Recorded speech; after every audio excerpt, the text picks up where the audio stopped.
오늘 우리가 볼 하나님의 말씀은 마태복음 4장 1절에서 11절 말씀입니다. 그때 예수께서 성령에 이끌리어 마귀에게 시험을 받으러 광야로 가사 40일을 밤낮으로 금식하신 후에 줄이신지라. 시험하는 자가 예수께 나와서 이르되 내가 만약 하나님의 아들이거든 명하여 이 돌들로 떡덩이가 되게 하라. 예수께서 대답하여 이르시되 기록되었으되 사람이 떡으로만 살 것이 아니요 하나님의 입으로부터 나오는 모든 말씀으로 살 것이라 하였느니라 하시니, 이에 마귀가 예수를 성으로 데려다가 성전 꼭대기에 세우고 이르되 내가 만약 하나님의 아들이거든 뛰어내리라. 기록되었으되 그가 너를 위하여 그의 사자들을 명하시리니 그들이 손으로 너를 받들어 발이 돌에 부딪히지 않게 하리로다 하였느니라. 예수께서 이르시되 또 기록되었으되 주 너의 하나님을 시험하지 말라 하였느니라 하시니, 마귀가 또 그를 데리고 지극히 높은 산으로 가서 천하만국과 그 영광을 보여 이르되 만일 내게 엎드려 경배하면 이 모든 것을 내게 주리라. 이에 예수께서 말씀하시되 사탄아 물러가라.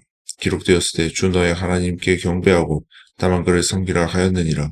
이에 마귀는 예수를 떠나고 천사들이 나와서 수종드니라.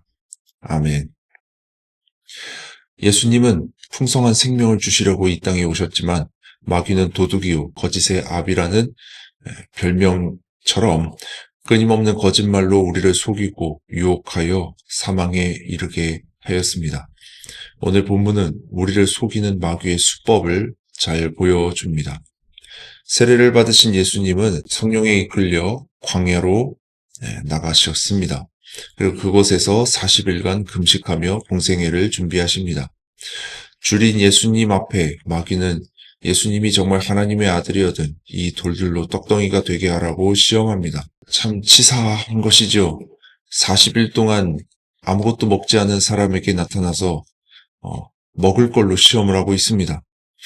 예수님은 사람에게 먹고 사는 일이 중하지만 떡이 아닌 하나님의 말씀을 의지해서 사는 사람이 진짜 하나님의 자녀라고 말씀합니다. 이제 마귀는 예수님을 거룩한 성, 예루살렘 성전 꼭대기에 세우고 내가 만약 하나님의 아들이거든 뛰어내리라고 유혹합니다. 하나님께서 천사들을 통해서 안전하게 지켜주실 것이니 뛰어내리라는 것입니다. 이것은요, 그 직전에 하신 예수님의 대답에 반론을 제기하는 것입니다. 예수님께서 뭐라고 하셨습니까? 사람이 떡으로만 살 것이 아니요 하나님의 말씀으로 살 것이라 이렇게 말씀하셨지 않습니까? 그런데 사탄 마귀는 아니다. 그것이 아니다. 하나님의 말씀 없이도 기도 없이도 충분히 살아갈 수 있다. 끊임없이 도전하고 거기서 얻는 성취감 가지고도 사람 얼마든지 살아갈 수가 있다. 이렇게 말을 하는 거예요. 그게 바로 너가 바로 하나님의 아들이거든 뛰어내리라고 하는 이 말의 의미입니다. 죄송한 말씀이지만 요즘 대형교회 목사님들의 설교 내용을 들어보면 대체적으로 도전하고 성취하는 것 이런 거 굉장히 강조하시는데요. 잘 들어보면 거기 말씀과 기도가 빠져 있는 경우가 많아요. 그런데 말씀과 기도로 거룩하여짐이라고 성경에 분명히 말씀하고 있습니다.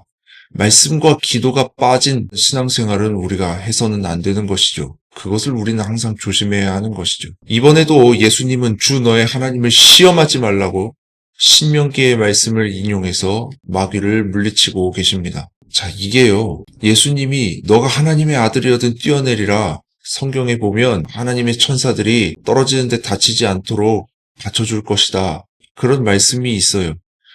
그 말씀을 예수님께서는 주 너의 하나님을 시험하지 말라는 신명기 말씀으로 받아치고 계세요. 이 사탄의 계략이 얼마나 교묘한가 하면요. 성경 말씀을 가지고도 우리를 유혹해요. 그럼 그런 유혹을 우리가 어떻게 이겨낼 거냐 하는 거예요.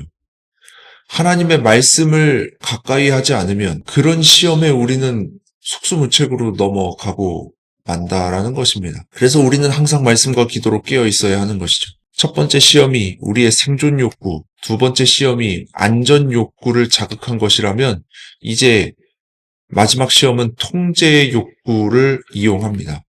마귀는 예수님을 지극히 높은 산으로 이끌고 그곳에서 천하만국과 그 영광을 보여주고는 세상의 영광을 보여주겠다고 말합니다.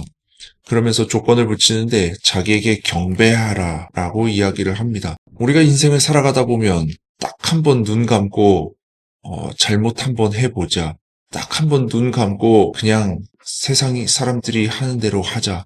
이렇게 유혹을 받을 때가 있습니다. 하지만 하나님께서는 그 유혹을 물리치라고 말씀하십니다. 인생의 참된 자유와 성공의 비결은 오직 하나님께만 경배하고 하나님만 섬기며 사는 데에 있습니다. 우리의 욕구를 이용해서 마귀는 우리 자신을 섬기다가 멸망에 빠지게 합니다. 말씀을 통해 주는 지혜와 기도의 은혜를 통하여 마귀의 거짓을 분별해야 합니다. 오직 주만 섬기며 하나님이 주시는 풍성한 생명을 누리며 살기를 소원합니다. 이제 묵상의 질문을 드리며 설교를 마무리하고자 합니다. 묵상의 질문입니다. 자신이 아닌 하나님을 섬기며 살고 있습니까? 이 묵상의 질문 가지고 우리 함께 기도할 때 하나님의 놀라운 은혜가 임하기를 간절히 소원합니다.